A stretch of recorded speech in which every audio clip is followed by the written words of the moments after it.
Hi, class. I'm here with Don Patterson, who is a colleague of mine. We've been working together on the AI videos for ICS5. And a number of you expressed an interest in learning more about how these videos were made. And so Don and I are the two who made them. And so we wanted to give you a quick, make a quick video about how they were made.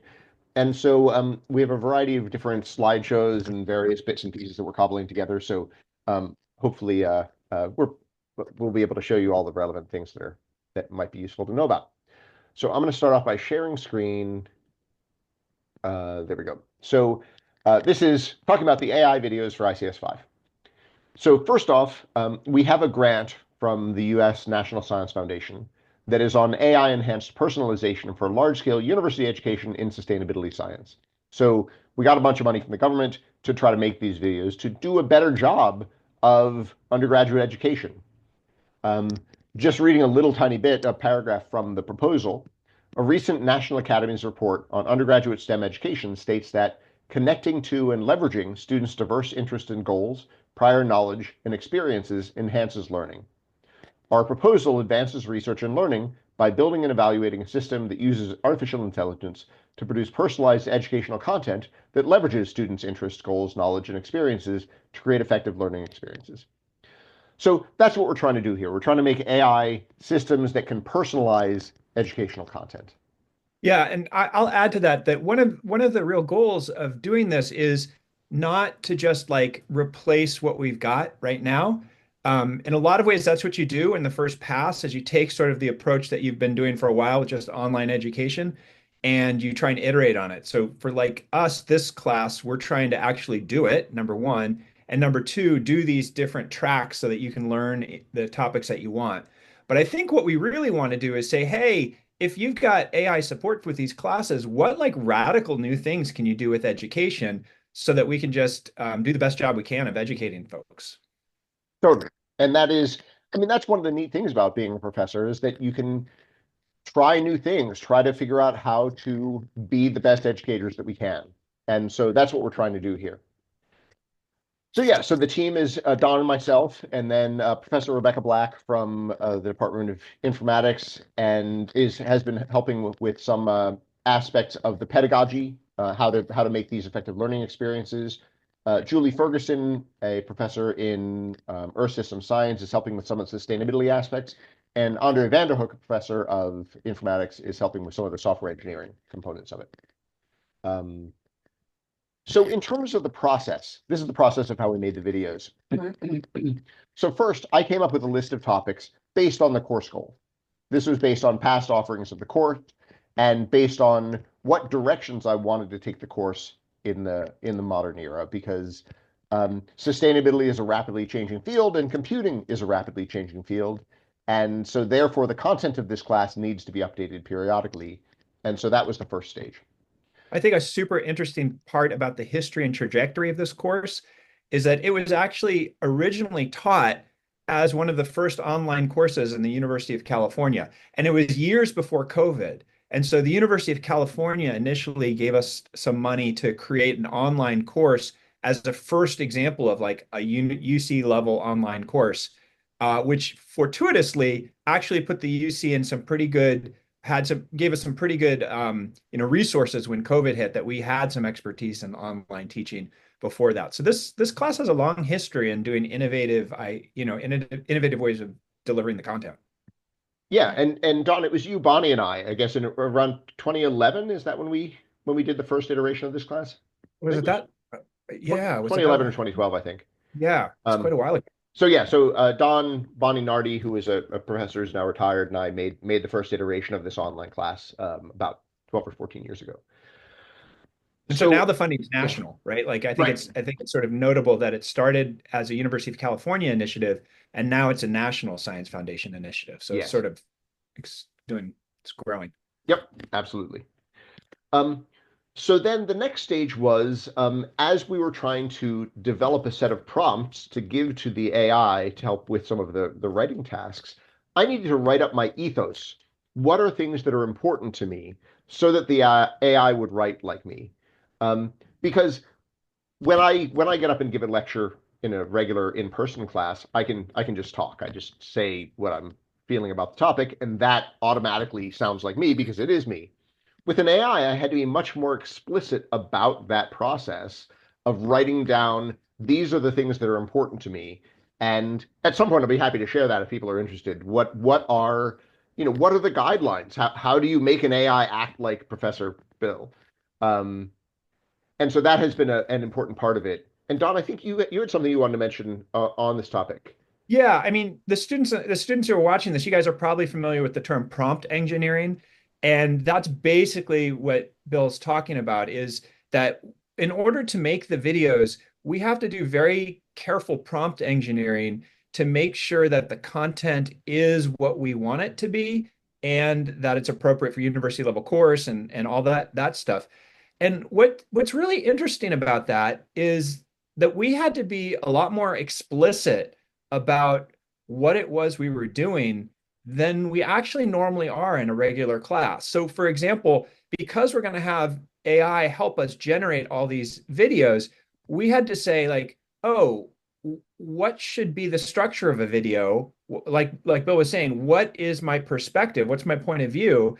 Because the AI doesn't know that. And so we really had to do this sort of reflective thing that I don't know that usually you don't have to do because when you stand up in front of someone, you're just you and you don't have to do this really explicit thinking about it. But it was a really interesting exercise to sit down and say, hey, what should a course be like when it is taught, supervised taught, but when it's taught by artificial intelligence? And so that was a really interesting exercise, I think, that we didn't expect. Yeah, and so so the next stage of this process was that Don and Rebecca Black and I all worked out what's the right structure for these videos. And at first, we were trying to have it be based in a lot of metaphors to try to help connect things to things that you already know. But ultimately, it turned out that AI wasn't really very good at making those metaphors. And so we went through a whole series of productions where it was sort of like, oh, writing scripts with metaphors, and eventually it just wasn't right. And so instead, we instead unpacked it so like the first sentence of the script is meant to be a definition of the topic, and then it unpacks one big example, and then it has three smaller examples, and then it switches for the last two paragraphs to the personalized content that was tailored for each of the different domains. And I think it's interesting because Dr. Black is a pedagogy expert. And so that to the end that we were trying to make sure that the videos were doing a good job of teaching, like we actually brought in some outside expertise to help specifically review that so that so we didn't bring in our ideas without having someone who has thought about that a lot more to look at the script. So yeah, she was a big help. Yep.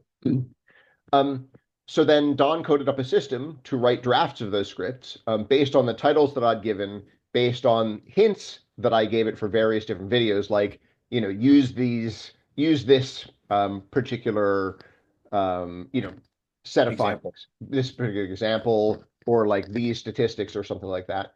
Um, and also based on my ethos. So it was writing from my perspective using my hints and using my titles. Um, these were written with ChatGPT, but we experimented with ChatGPT and Claude.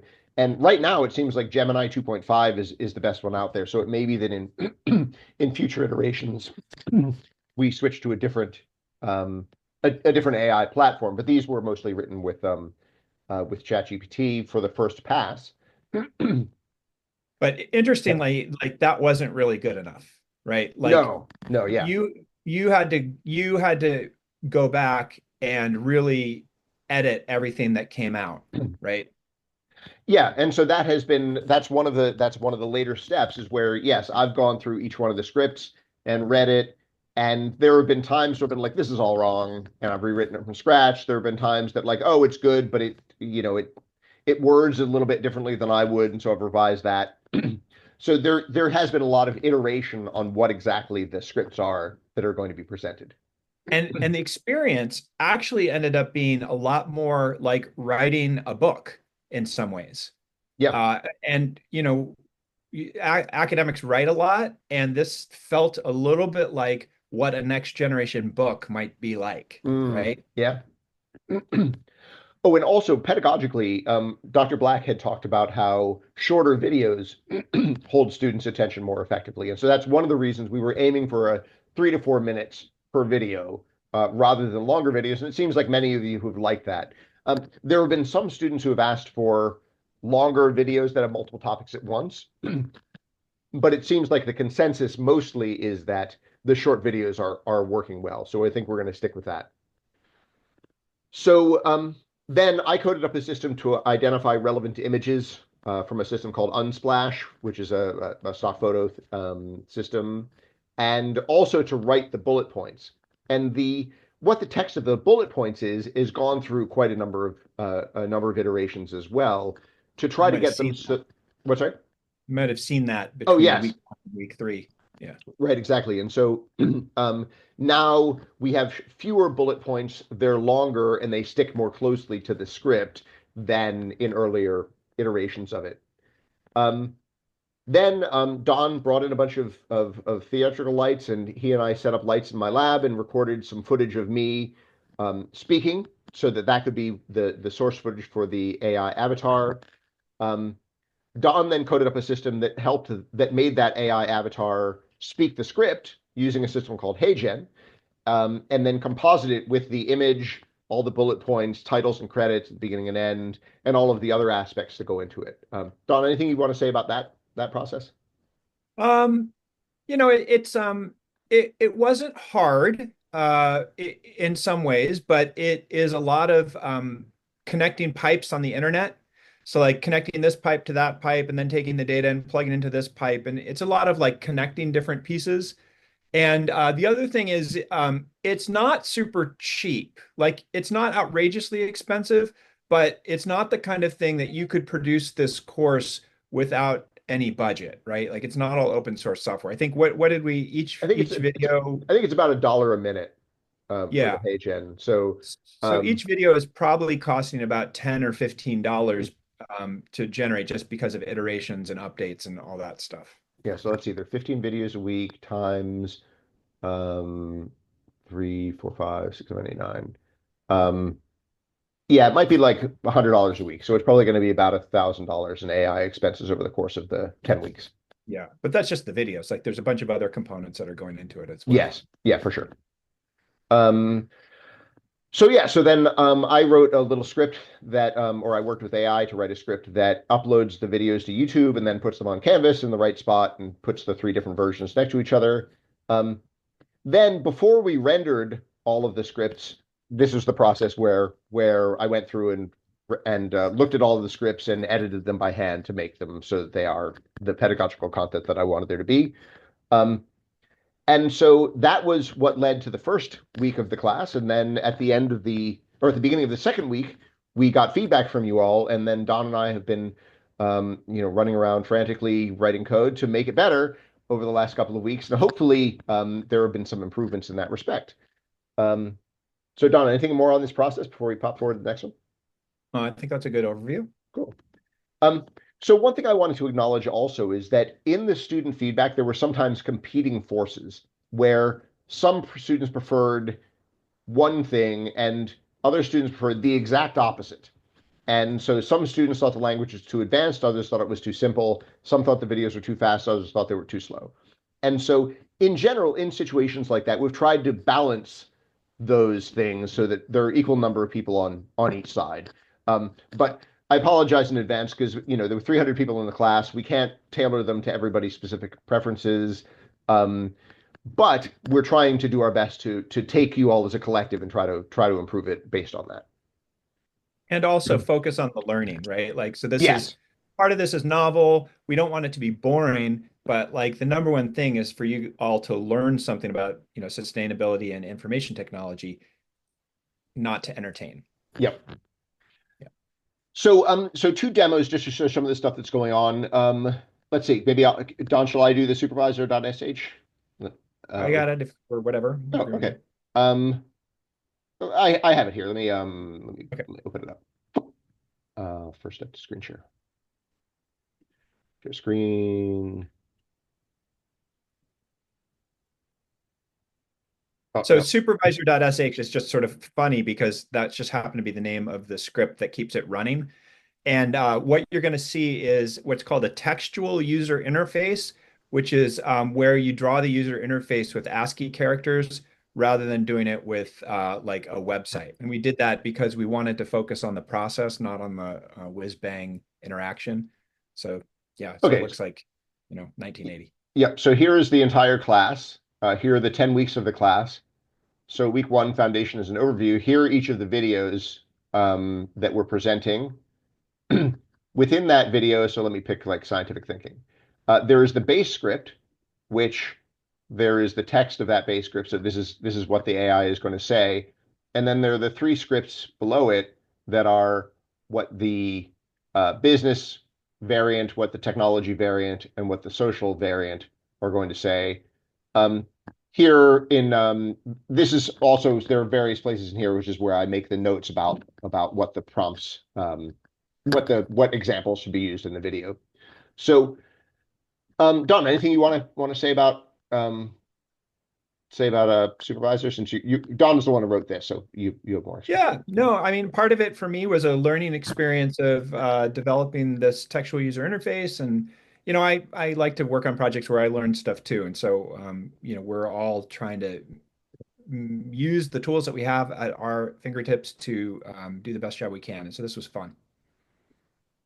Um, so let me screen share. So, next is going to be the HeyGen demo. Do you want to? Does the HeyGen demo get launched from I supervisor? can, yeah. Okay, You want so me to do it? maybe why don't you take over now and do supervisor again? I apologize. I should let you do it in the first place. All right, let's see. Is that right? Okay, so this is me. You can see it okay? This is Yep. me running. This is me running supervisor. Let me go to let's see, we're in week 4 right now. Mhm. And let's see, let's pick value systems and we'll go to base and we'll go to the text and we come over here. And so we can do something over here like change the text. Let me see if I can make this work. Um, Sometimes I think it would be fun to make a video just by using artificial intelligence. And so in order to show how that's done, we're going to do it here in a demo. So that showed up okay.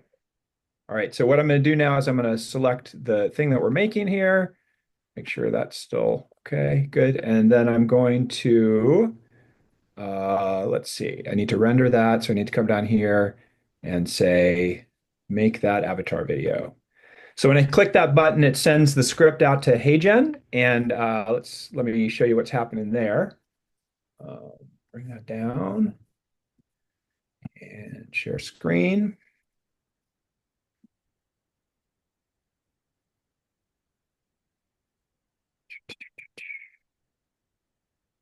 All right, and so this is the HeyGen interface, and this is public, anyone can use this. And you can see that the video here got launched. This means that it hasn't been completed yet. We're 20, 40% ready. We'll hang on for a second. And what's going to happen is we're going to get the video back here. It is based on the avatar that Bill trained that we filmed in the lab with the lights and everything. You may notice he changed clothes because the second time around it came out a little bit better. And what we get something that has to be chroma keyed. So if you're familiar with watching the weather on local news or something, and the way that the weatherman stands in front of the graphic in the background and appears to be in front of it. So we're doing the same thing. Typically, you see that with green screen, but in this case, we're using a white background. And so the first thing that we do is we get the avatar speaking the video, we pull it back, and then there's a whole other process where we have to composite it using the bullet points and the pictures and the fading and the music and all that stuff together. But you can see what we get out of it here. I'm not sure if the sound's going to come through, but we'll give it a shot. Sometimes I think it would be fun to make a video just by using artificial intelligence. And so in order to show how that's done, we're going to do it here in a demo. That come through? Yep, it worked. Yeah, great. So yeah. So yes, let me share screen, come back to So every lecture we have to run 5. We do what no how many do every lecture we do 5. Yeah, 5, no, 4 4 renders. avatars. Yeah. 4 avatars, and then we have some other stuff we have to render, and then we have to put it all together. And for those of you that are interested, we do it all in Python. That's all a Python program. Yep. Okay, so in terms of the feedback, I wanted to show you the results of the first survey, just so you have a sense for what the changes are that we're making. So let me switch to this screen. So this was the survey you filled out at the beginning of week 2, with questions like the AI generated videos effectively help me understand the course concepts. So here are the results grouped by how many people said strongly disagree, disagree, neutral, agree, or strongly agree. And here we see that most of you, 64% of you, agreed that they were understandable. So that's great. We're glad that you were able to watch these videos and have them be understandable. How many people thought they were engaging? Agree is the biggest one as well, with neutral. So maybe more understandable than they are engaging, but still fine from an engaging point of view. They're relevant. Most of you agree that they are relevant. Are they better than a human? So most of you were neutral on this topic. 30% of you thought that humans were better, and 19% of you thought that AI was better than a human, which is really interesting to me that like a bunch of you liked the AI better. Some of the reasons you like the AI better is that it doesn't go off on tangents, and it doesn't stumble over its words and do all of the other things that professors do. It just gets right to the content. And so it was interesting to see that there are some aspects of it that make AI better than people potentially. Most people didn't care or were slightly in agreement that you're comfortable with more. In terms of the style, it seemed like everybody or most people agreed. Um, People didn't think the language is too advanced or too simple. So that makes me feel like we had the language at about the right level. And people were strongly divided on whether or not you'd like something unconventional, with a bunch of people not, but most people being okay with it, having some unconventional presentations. And about even split in terms of who focused on business versus technology versus social. Which actually is great, right? Because Yeah, that's one of the huge interventions that we were trying with this class, is trying to identify categories that people really wanted to hone in on, and that didn't come from anywhere, right? That yeah, came from yeah. a previous, yeah. Right. Where that came from is I took all of your majors, not your names, but your majors. I took the list of majors and gave it to an AI system and said, give me 3 groupings that will be about equally interesting to the people in this class. And so it came up with business, technology, and social biological.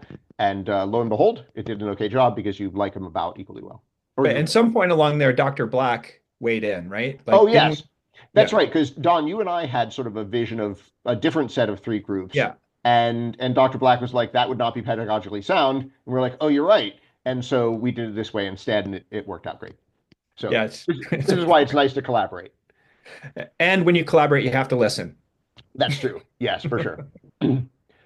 So yeah, Don, can I hand off to you to do the Yeah. AI-based clustering of student comments?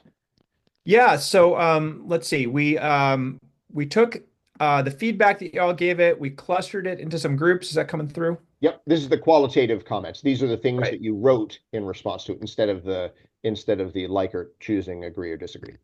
Yeah, and so we're under no illusion that everyone loves this, and we also are aware that some of what's going on here is a novelty effect, which is what we call positive feedback from some people just experiencing something new, right? And so that's why it's important as the course goes on, we're trying to very much make sure that the experience for the students is good, but then ultimately our goal is to make sure that you all learn something. So we're trying to balance those two things. So this is Yep. part of that process.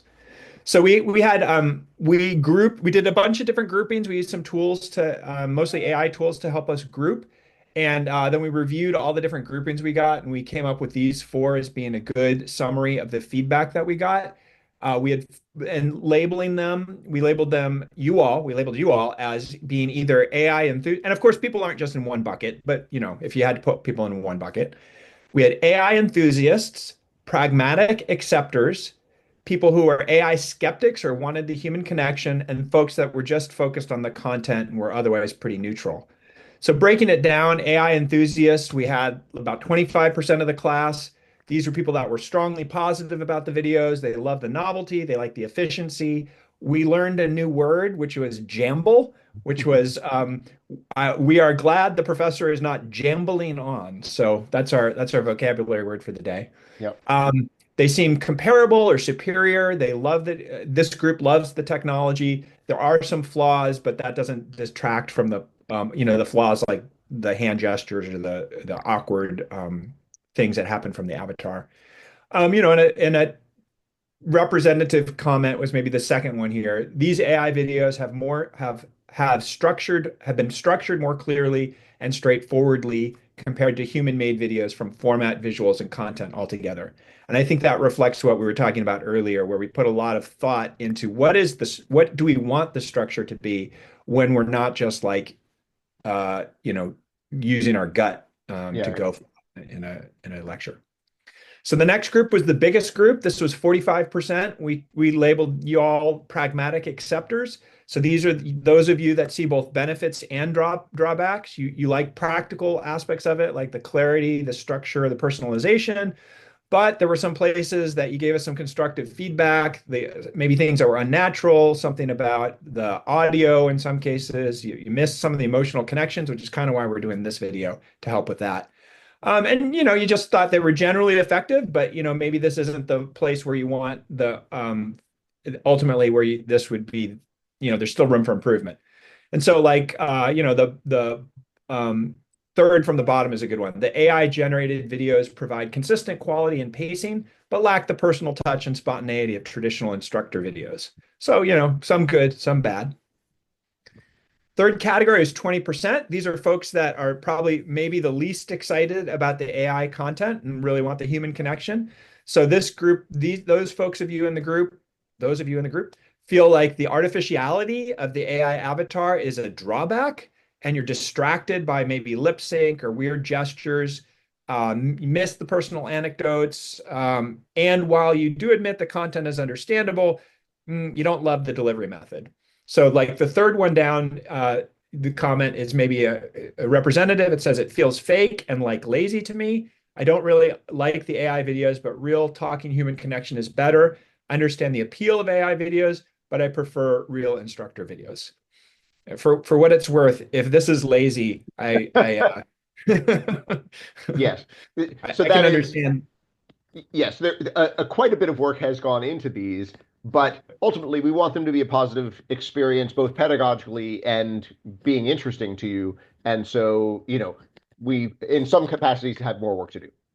And then the last category was just folks that were like, I just wanted to take the course, right? So y'all are largely indifferent to the fact that it's AI, primarily focused on getting the content efficiently and whether you're learning. This group is like, whatever, the AI is as good as a normal online lecture. The way that I get the information is secondary to the fact that I'm getting the information. And then like the bottom comment is pretty representative. They're the same as long as there's something or someone teaching, I'm fine. So this is, small group, 10%. So that's sort of a rundown of the different ways that we would probably group the feedback to the course so far. Yeah. So great. Let me reshare. Okay, so that's the feedback. So we've made a bunch of revisions based on that. So first off, we've made a new avatar. So we re-recorded me. This is the black shirt Bill as opposed to the blue shirt Bill. That is hopefully more natural and less uncanny valley. So I made sure not to like look up off to the left or roll my eyes or flap my hands too much when giving the presentation, so that AI did not develop those mannerisms. We also did a new bullet point, um, new content for the bullet points. So we revised the process by which we make the bullet points to make them more connected to the spoken content, fewer bullet points, a bit longer. Um, Don did a bunch of work in formatting of the avatar and the bullet points to make it easier to read and understand. And also, I've been trying to add anecdote videos that provide some more of the human connection. And this is one instance of that, trying to give you a sense for what's going on with the teaching staff, rather than just having it feel like, oh, there's only AI. So next steps, I will be releasing week 4 later on today. That has a second survey where we have some additional questions that'll hopefully give you a chance to provide some additional feedback. And keep steering Don's and my work over the rest of the quarter as we try to make the AI videos more and more effective. Um, and we'll probably ask for additional input later on as well. And so yeah, with that, Don, before I close, anything you want to say on the way out? No, it's fun to be part of trying new stuff like this, and we just want to do it well and do it responsibly. And hopefully you all come away from this feeling like, we are part of this experiment in what is the future of education. We are part of this experiment in how can we have the benefits both of human connectivity and also the support of AI in these systems. Because sometimes it's challenging. When I have 300 students, it's a very different process of how I would teach somebody than if I were in a room with one of you by yourself, where we would talk about things that were specifically tied to your interests. And hopefully, AI is going to let us have some aspect of both of those, where it can be content that's tied to your interests, and yet there are these unifying themes that span across the class, and you feel like you have a connection to the teaching staff. And so that's what we're trying to do with these projects. And I So would say also that this is one of the benefits of going to UC. yes, yes, because we are hopefully at the cutting edge of educational processes.